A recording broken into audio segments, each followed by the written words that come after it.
जैसे ही मुकुट उतारा गया श्री पंडरीनाथ भगवान का, यहां शिव जी विराज रहे हैं, शंकर जी विराज रहे हैं भगवान के मस्तक पर। एक भक्त था, उसको शंकर जी में बड़ी निष्ठा, वो शंकर जी के अलावा किसी को देखता ही नहीं था, सुनार था। भगवान श्री पंडरीनाथ भगवान की कौंधनी बनवाई एक भक्त ने, तो सुनार ने कहा कि आप पंडरीनाथ भगवान की जिसकी कौंधनी बनानी उसका नाप ले आओ। भगवान का नाप लेकर के धागे से कमर का और ले जाकर के उसको दे दिया, बोले लो बना दो। लेकिन ठाकुर जी को जिस पर कृपा करनी होती है, ठाकुर जी उसको कैसे भी खींच लेते हैं। उस सुनार ने बढ़िया कौंधनी बनाई, जो साइज था उसके अकॉर्डिंग दे दी। जैसे ही पहुंचे 4 अंगुल कम हो गई। उसको जाके बोला, भाई तुमने छोटी बनाई है? बोले तुमने जो मुझे नाप दिया उसके अनुसार बनाई है। बोले 4 अंगुल छोटी। बोले लाओ बड़ी कर देता हूं। 4 अंगुल बढ़ा दी। अब जाकर के जैसे पंडरीनाथ भगवान को धराई तो वो 7 अंगुल बड़ी हो गई। जिन्होंने कौंधनी बनवाई वो जाके बोले, भाई तुम नाप ढंग से बनाओ यार, ऐसे मत करो, हमको नाप ठाकुर जी के लिए हमको। अच्छा ये बात भी थी कि वो खुलासा नहीं कर रहे थे कि पंडरीनाथ भगवान के लिए बनवानी है। क्यों? क्योंकि वो सुनार बड़ा अलग मिजाज का था, उसके सामने कोई विट्ठल विट्ठल भी बोलता तो वो चिल्लाता था। बोले मेरे इष्ट महादेव है, उनके अलावा किसी का नाम नहीं सुनूंगा मैं। उन्होंने कहा तो एक काम करो, जिनकी कौंधनी बनवानी है उनके पास मुझे ले चलो। बोले चलो। बोले कहां लेके चलोगे? बोले पंडरीनाथ भगवान। वो तो महाराज बैठ के बोले, तुमने पहले क्यों नहीं बताया? उनकी कौंधनी बनानी, तुम बनाता ही नहीं। अरे मैं तो केवल अपने महादेव का उपासक हूं, ये अन्य देवताओं को मैं नहीं पूछता। सेठ ने कहा, भाई तुझको पैसा पूरा दे दिया है, अब व्यवस्था सब हो गई, अब तुमको ही बनाना पड़ेगा और कोई उपचार नहीं। आंख पर पट्टी बांध करके गया। मैं पंडरीनाथ को देखूंगा नहीं, मेरी एक ब्रह्म निष्ठा नष्ट हो जाएगी, मैं केवल महादेव का दर्शन करता हूं। ठाकुर जी कितने कृपालु, उस भक्त को अनुभव कराने के लिए कि मैं और शिव अलग नहीं है।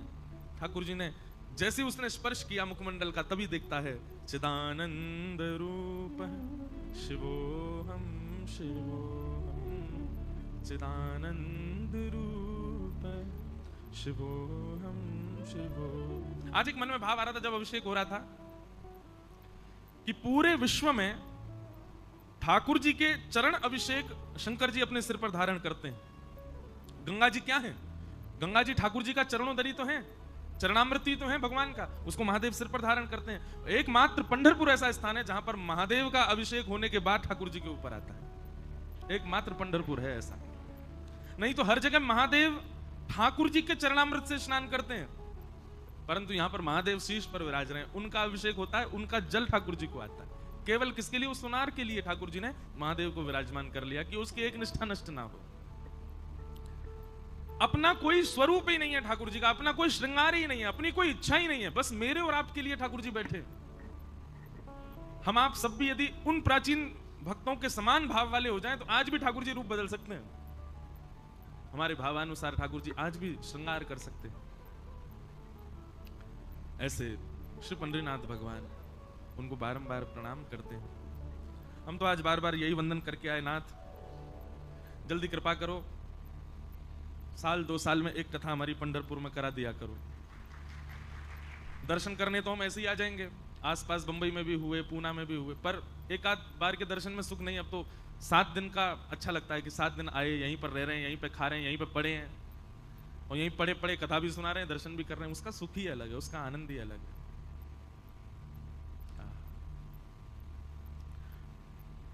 कभी कृपा करेंगे श्री पंडरीनाथ भगवान तो जो आषाढ़ी एकादशी पर वारी आती हैं, बड़ी बड़ी वारियां आती हैं, जब तक प्राण है जीवन में उससे पहले पहले कभी एक बार वारी में भी जाएंगे। और अब पता नहीं चल पाएंगे कि नहीं, वो तो 20-20 किलोमीटर गिरिराज जी की परिक्रमा के बराबर तो रोज चलते हैं, तब जाके महीना भर में पहुंचते हैं सब। पर ये कुछ भाव हैं, जैसे संसारी व्यक्ति के इच्छाएं होती हैं, मुझे अमेरिका जाना है, मुझे स्विट्जरलैंड एक बार तो देखना है, मुझे पेरिस घूम के आना है, मुझे ऑस्ट्रेलिया जाना है, मुझे वहां। भक्त के यही रहते हैं, बोले क्या एक बार जगन्नाथ जी की रथ यात्रा करनी है, एक बार श्री पंडरीनाथ भगवान की वारी करनी है, एक बार श्रीनाथ जी में जाकर के जन्माष्टमी उत्सव मनाना है। अपने जीवन में एक एक बार ये अनुभव तो लेना ही है। महाराज ऐसा बताते हैं, जब वारियां निकलती हैं ना तो श्री आलंदी के जो शिखर पर कलश हैं, कलश हिलने लगते हैं, कलश झूमने लगते हैं वारी के स्वर सुन करके। मैंने शायद पहले दिन बताया ना, ठाकुर जी का दर्शन तो बहुत कम जो लोग लाइन में लगे वो लोग कर लेते हैं, पर लाखों लोग जो पंढरपुर आते हैं वो तो केवल कलश देख करके चले जाते हैं। क्यों? बोले आषाढ़ी के समय पर पंडरीनाथ भगवान ऊपर बैठे होते हैं, कलश पर ही बैठे होते हैं, वहीं बैठ करके सबको दर्शन दे रहे होते हैं। ऐसे साक्षात पर ब्रह्म स्वरूप। हमारे भारत में तीर्थों की स्थापना आदि शंकराचार्य भगवान ने की, परंतु पंढरपुर की तो पूर्व से ही स्थापित है पंडरीनाथ। ये जो जिन स्वरूप का हम दर्शन कर रहे हैं, ये पुंडलीक को दर्शन देने वाले आए ठाकुर जी जब ईंट पर खड़े हो गए, वही स्वरूप ठाकुर जी का मूर्तिमंत होकर के विराजमान हो गया। आद्य गुरु शंकराचार्य भगवान को जब पता चला तो वो तो देखने आए कि कैसा स्थान है, कैसा तीर्थ है। ये पूर्व से ही विद्यमान है तीर्थ, इसलिए अद्भुत है। हमारे उत्तर भारत में इतना प्रचार नहीं है पंढरपुर का, उत्तर भारत के लोग ज्यादा जानते भी नहीं है। हमारे राजस्थान के भी लोग, मारवाड़ी लोग, हमारे उत्तर भारत के लोग, और ऊपर चले जाओ हरियाणा, पंजाब, वहां के तो जानते ही नहीं है। उनको भी ये प्रचार करना पड़ेगा उनके बीच में कि भाई हमारे लाला यहाँ पे भी। हाँ, किसी को ये बोलो पंढरपुर जा रहे हैं तो नहीं समझता, उसको ये बोलो ऐसे खड़े हैं भगवान, तो उसको थोड़ा बहुत कुछ अंदेशा, कभी देखी होगी फोटो, अच्छा वहां जा रहे हो। ऐसे श्री पंडरीनाथ भगवान के चरणों में अपनी 7 दिन की वाणी की सेवा मुझे करने का अवसर मिला, मुझे बहुत सुख मिला। हम बहुत धन्यवाद करते हैं हमारे परतानी परिवार का, हमारे सब परिवार के लोग, महेश जी, दिनेश जी, और मुझे सबके नाम तो नहीं पता, क्षमा। और आप यही भाव रखना कि इनको पता चले भी नहीं, नाम पता चले ये कोई जरूरी थोड़े, हमारा भाव पता चले ये जरूरी होना चाहिए। इन सबका अथक प्रयास, सहयोग रहा। हमारे एक बार कहने पर पंढरपुर के लिए राजी हो गए, नहीं वहीं कराएंगे, जबकि आप लोग भी ऑल द वे दूसरी दिशा से आए हो, तांदूर कहाँ, तेलंगाना, वहां से आप लोग सब यहाँ आकर के पूरी व्यवस्था करना, केवल इसलिए कि नहीं महाराज जी को सुख मिलेगा तो वहीं कराएंगे कथा। और सबको लेकर के यहाँ आए, इतने परिवार के सब जन, सब व्यवस्था, सबके लिए भोजन प्रसाद, सबके लिए उत्तम व्यवस्था का आपने विधान किया। हम आपको बहुत बहुत धन्यवाद कहते हैं। आपका जन्म बहुत लोगों के लिए हुआ होगा, किसी के लिए धन अर्जित करने के लिए आपको पृथ्वी पर भेजा, किसी के प्रेम के अधिकार के लिए आपको पृथ्वी पर भेजा, किसी के पिता, पुत्र, पति या भाई बनने के लिए भेजा। लेकिन आपके अवतार और आपके अवतरण ही बोलेंगे, जो इतने भक्तों को लेके आ जाए ठाकुर जी के चरण में, वो अवतार ही है उसका। पर आपका मुख्य मूल उद्देश्य ठाकुर जी ने आपको पृथ्वी पर इसीलिए भेजा कि इतने वैष्णवों को और हम ब्रजवासियों को लेके आप पंढरपुर आ सको और 7 दिन रह सको। बाकी के सारे आपके जन्म लेने के कारण छोटे हो गए, ये सबसे बड़ा है, यही सबसे बड़ा है। इसी के लिए ही ठाकुर जी ने आपको योग्य बनाया, इसी के लिए ठाकुर जी ने आपको बुद्धिमान, विवेक और जो भी कुछ गुण दिए, इसीलिए दिए कि एक दिन ऐसे स्थान पर पंढरपुर, जिसको अधिकतर लोग जानते भी नहीं, वहां सबको ले जाकर के भगवत भागवती कथा हो। इसी के लिए ही ठाकुर जी ने आपको इस पृथ्वी पर जन्म दिया है। हम सबका कोई ना कोई उद्देश्य है, हम लोग खाली नहीं आए हैं पृथ्वी पर। खाने पीने, हंसने बैठने, ये सब काम करने के लिए अगर आए तो जानवरों ने भी यही काम करना है पृथ्वी पर आकर के, खाना है, पीना है, फिर वो सब कुछ करते हुए मर जाना है। अगर यही सब करते हुए हम लोग भी पृथ्वी पर आए तो हम में और जानवरों में अंतर क्या? पर हम कुछ परिवर्तन करके जाएं, हम जाएं तो सबको कुछ निधि दे करके जाएं, तो समझ जाओ कि हाँ, हमारे जन्म लेना हमारा सार्थक हो गया। अब जब तक हम सबके तन में प्राण है, ये स्मृति कभी जाने वाली नहीं है कि पंढरपुर में कथा हुई थी, क्या आनंद हुआ था, क्या ऊधम हुए थे। कल रात्रि परिक्रमा लगा के तो मुझको ऐसे लगा, अच्छा जब वो पूरी हो गई, मैंने कहा हैं हो गई पूरी? मैं उनको बोला, मैंने की हो गई? बोले हाँ। मैंने कि यार पहले बताते तो हम रोज ही लगा देते, मुझे तो ये था कि बहुत बड़ी होगी, थक जाएंगे तो कहाँ से करेंगे। हमें पता होता कि इतनी छोटी सी परिक्रमा है तो भाई रोज नाच करके, फुगड़ी लगा करके, उछल करके क्या उधम मचा रहे सब पंडित जी लोग, सब लोग, कभी वारकरियों के साथ। ये जो उत्सव यहाँ आप लोग कर रहे थे सुबह के, वो उत्सव हम परिक्रमा में ही करते, फूलों की होली परिक्रमा में खेलते हुए करते परिक्रमा, कभी नाचते हुए करते, कभी कीर्तन करते हुए करते, कहीं बैठ जाते, वहीं पर बैठ करके रंग जम रहा है, अलग आनंद आता। पर कोई बात नहीं, ठाकुर जी ने कल हमको परिक्रमा करा करके अगली कथा के लिए कह दिया है, चलो अगली कथा जब भी हो, जो भी पंढरपुर लेके आए हमको, जो लोग लाइव सुन रहे हैं वो भी जो भी हमको लेके आए, भाई पहले दिन से ही रोज परिक्रमा लगेगी, पता ही नहीं चलता कब पूरी हो जाती है। हमारे गिरिराज जी की, भैया कितने किलोमीटर और रह गई जी, बस आ गई, जो ये कहता है ये बस आ गई, उसके बाद 4 घंटे और लगते हैं। और जैसे ही महाराज पूरी होने वाली होती है, हे गिरिराज बाबा जय हो, बस बस नेक कैसु करवाओ महाराज, छाले पड़ गए पांव में, चला नहीं जा रहा है। जिसको नृत्य करना नहीं आता वो भी नृत्य करता सा दिखाई देता गिरिराज जी की परिक्रमा में। अद्भुत आनंद हमारे ब्रजमंडल का। वृंदावन की भी नहीं है इतनी छोटी, तो वृंदावन की भी 11 किलोमीटर की परिक्रमा है। महाराज हमसे पूछो, हम तो दंडवती और लगाए गिरिराज जी की, 6 महीना में पूरी भाई। लगे तो 15 दिन, पर 10 दिन एक बार, फिर उसके 6 महीना बाद 5 दिन और लगाई, तब जाके पूरी भाई। यहां की तो दंडवती लग जाएगी मुझको लगता है 2-4 घंटा में, तो आधा घंटा में तो परिक्रमा ही लग गई थी। अच्छा, इसमें भी ये भाव आया, किसी पंडितनाथ भगवान बोले कि भाई वारी करके वैसे इतनी दूर दूर से आते हैं, परिक्रमा और बड़ी कर दो तो थक जाएंगे, छोटी सी रखो। सब में हमारे सुख का भाव रखा।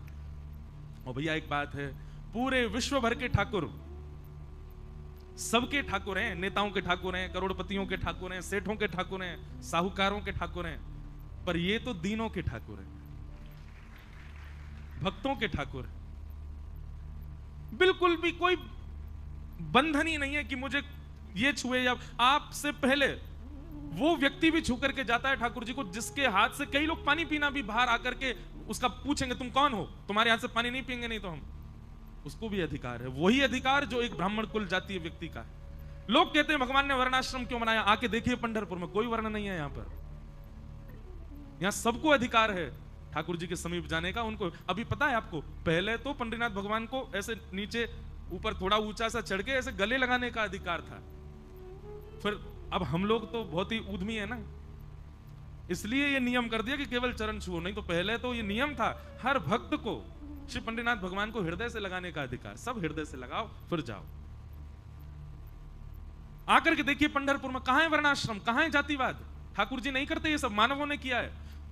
जगन्नाथपुरी में जाकर के देखिए, स्कंद पुराण में लिखा है, यदि आप जगन्नाथ महाप्रभु का महाप्रसाद पा रहे हैं और उस समय आपके महाप्रसाद के पत्तल में यदि कोई और आकर के पाले, तो आप उसको पूछ नहीं सकते कि तुम क्यों पा रहे हो, उसको आपको देना ही पड़ेगा, नहीं तो आपके महाप्रसाद का अपराध आपको लगेगा। मान लीजिए आप खा रहे हो और आपकी थाली, आपकी पत्तल में से केले के पत्ते में पाते हैं, अगर मैं आकर के सामने बैठ के खाने लग जाऊं, अपरिचित व्यक्ति, तो आप मुझे संशयात्मक दृष्टि से भी नहीं देख सकते, मुझे पूछ भी नहीं सकते क्यों खा रहे हो भाई, हमारा है हमको खाने तो नहीं। अगर आपने ऐसा किया तो महाप्रसाद का सारा पुण्य खत्म हो जाएगा, ऊपर से पाप और लगेगा। ये नियम है, स्कंद पुराण में लिखा है। और केवल मानव नहीं, स्कंद पुराण में तो यह भी लिखा है कि आप महाप्रसाद पा रहे हैं और कोई अगर बिल्ली, कोई अगर कुकर आकर के आपके महाप्रसाद में अगर जीभ लगा के चाट जाए तो आप उसको भी नहीं हटा सकते। लोग कहते हैं कि भगवान ने ऐसे ऐसे वो छुआछूत कर रखी है, ये कर दिया, वो, ये सब ठाकुर जी ने नहीं किया, ये हमने किया। आपको पता है, जैसे पंढरपुर में अंदर प्रवेश का अधिकार है, ऐसे प्राचीन भारत में हर मंदिर में ठाकुर जी के अंदर प्रवेश का अधिकार था, सबको जाकर के ठाकुर जी को स्पर्श करने का अधिकार था। पर कुछ पंथ के लोगों ने उसका दुरुपयोग किया और वे ले जाकर के दूषित वस्तु अपने पास रख के ले जाते थे और गर्भगृह में जाकर के वहां फैला देते थे। समझ रहे हैं बात को हम क्या कहना चाह रहे हैं?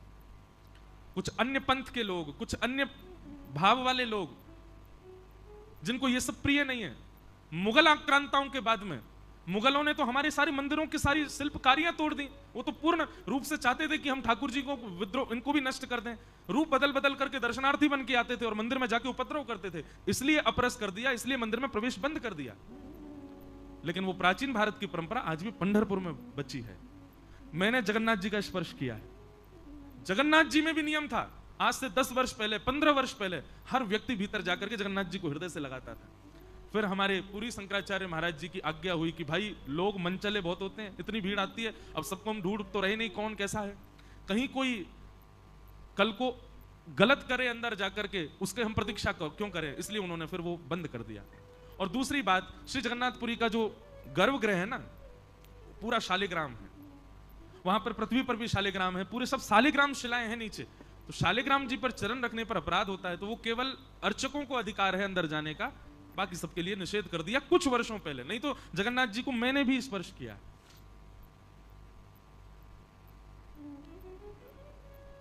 ठाकुर जी तो कभी नहीं चाहते कि आपसे दूर रहें, वो तो सदा आपके होना चाहते। इसलिए भैया पंढरपुर साल में एक बार जरूर आइएगा। आज से ये संकल्प करके जाओ, कथा हो नहीं हो पता नहीं कब हो, पर आप सब संकल्पित होके जाओ, साल में एक दिन निकाल करके पंढरपुर जरूर आइएगा। ठाकुर जी ने सौभाग्य हमको 7 दिन का प्रदान किया, इसका ऋण हम पर चढ़ा है, वो जीवन भर चुकाइएगा। ठाकुर जी को आके साल में एक बार प्रणाम करना, हे नाथ, हे दीनाचनाथ, आपकी कृपा से हम पंढरपुर आए, आपने बहुत अनुग्रह किया। तो इस प्रकार भाव हैं। कुछ प्रश्न आए हैं, वैसे तो रोज ही आते थे, मैं भूल जाता था बताना, आज अंतिम दिन है। किसी का भाव है निधिवन के बारे में बताइए। श्री निधिवन, वृंदावन पूरा ही वन है, पर वृंदावन में सप्त निधि हैं जिनको हम रोज गाते हैं। गोविंद देव, मदन मोहन, गोपीनाथ, राधा रमण, राधा वल्लभ, युगल किशोर, और कौन है सातवें? जोर से बोलो, बांके बिहारी। ये 7 निधि हैं। सप्तम निधि जो हैं यानी कि श्री बांके बिहारी लाल, ये कहां प्रकट हुए? ये निधि वन में प्रकट हुए। तो जिस वन ने वृंदावन को ऐसी सुंदर निधि प्रदान की ठाकुर जी की, इसीलिए उस वन का नाम निधि वन पड़ा।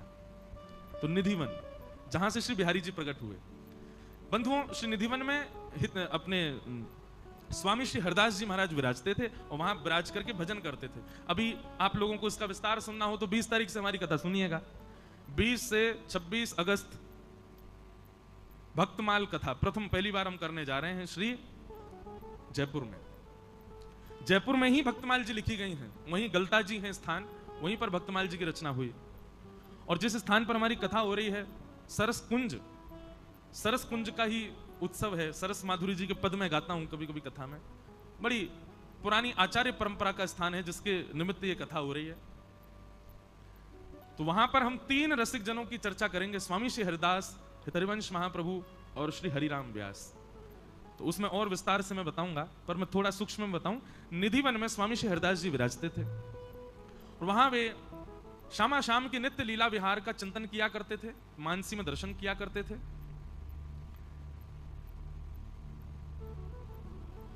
उनके शिष्य जो थे श्री विठल विपुल देव जी, उनके मन में एक बार भाव आया कि गुरुवर, आप नित्य ही एक कुंज का दर्शन करते हैं, कुंज को प्रणाम करते हैं। इस कुंज में क्या, कुंज किसको कहते हैं? लता पत्रों से ढकी हुई, इस प्रकार लता पत्र जब एक छत्र जैसी बना लें तो उसको कुंज कहते हैं। जैसे अब ये कपड़े का एक कुंज बना है, ये पंडाल जो है ये क्या है? कपड़े का कुंज है। इसी की जगह लता पत्रों से ये ऐसे बन जाए, छांव बन जाए, तो ये कुंज कहलाएगी। वृंदावन में ऐसी अनेक कुंज हैं। तो एक खाली कुंज थी, स्वामी श्री हरिदास जी उसका दर्शन करते थे और उसको प्रणाम करते थे। तब उनके शिष्य श्री विठल विपुल देव जी का भाव हुआ, उन्होंने चरणों में प्रणाम करते हुए कहा, भगवान आप नित्य कुंज को प्रणाम करते हैं, यहाँ कौन है? बोले आप जाओ कुंज को प्रणाम करो और कुंज को प्रणाम करके जो दिखे उनसे प्रसाद मांग करके लाना। भीतर जाकर के उन्होंने कुंज को प्रणाम किया। प्रणाम करके जैसे ही देखा तो शामा शाम किशोरी जी और ठाकुर जी दोनों अलग अलग एक ही सिंहासन पर एक दूसरे के साथ रमण कर रहे हैं, विहार कर रहे हैं, लीला कर रहे हैं। तब भुजा आगे करके, पहले तो बहुत देर तक दर्शन किया, तब उन्होंने कहा, गुरुदेव ने आज्ञा की कि प्रसाद लेकर के आना। तब हमारी किशोरी जी और ठाकुर जी दोनों एक रूप हो गए, तभी उस कुंज में प्रकट हो गए श्री वृंदावन बिहारी लाल, जिनका आज पूरा विश्व दर्शन करता है। किशोरी जी और ठाकुर जी दोनों एक भय, एक रूप प्रकट हो गया। ललिता विशाखा सखियों ने वही रूप श्री विठल विपुल देव जी को प्रदान किया। उनको लेकर के वे बाहर आए। उस दिन बिहार पंचमी थी, जिसको विवाह पंचमी भी कहते हैं, जिस दिन राम जी और सीता जी का विवाह हुआ। अधिकतर सर्दी के महीने में आता है वो समय। और उस दिन निधिवन राज में श्री वृंदावन बिहारी लाल प्रकट हुए। बोलो वृंदावन बिहारी लाल की हमरो प्रणाम, श्री बांके बिहारी को हमरो प्रणाम, श्री बांके बिहारी को हमरो प्रणाम, श्री बांके बिहारी को हमरो प्रणाम, श्री बांके बिहारी। गाओ। मोर मुकुट माथे तिलक विराजे, मोर मुकुट माथे। अब वृंदावन जाने की तैयारी है, तो अब पंडरीनाथ भगवान को प्रणाम करें और इन्हीं में ही बिहारी जी का दर्शन करें, तभी यहां से जा पाएंगे। भाव से बिहारी जी को प्रणाम करो। मोर मुकुट माथे तिलक विराजे,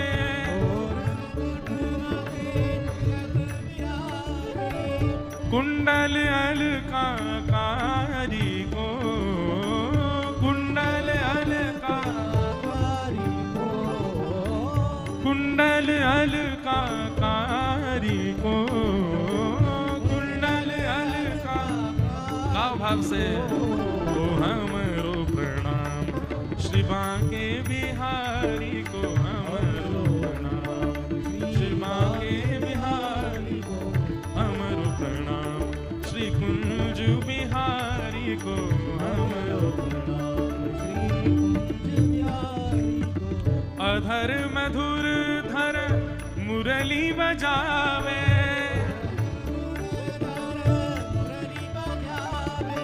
अधर मधुर स्वर मुरली बजावे,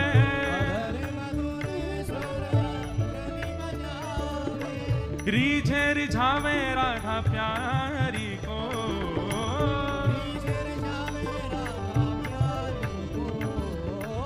रिझे रिझावे श्यामा प्यारी को, रिझे रिझावे श्यामा प्यारी को। हे हमरो प्रणाम श्री बांके बिहारी को हमरो प्रणाम, श्री बांके बिहारी को हमरो प्रणाम, श्री कुंज बिहारी को हमरो प्रणाम, श्री कुंज बिहारी को। यह छवि देख मगन भई मीरा,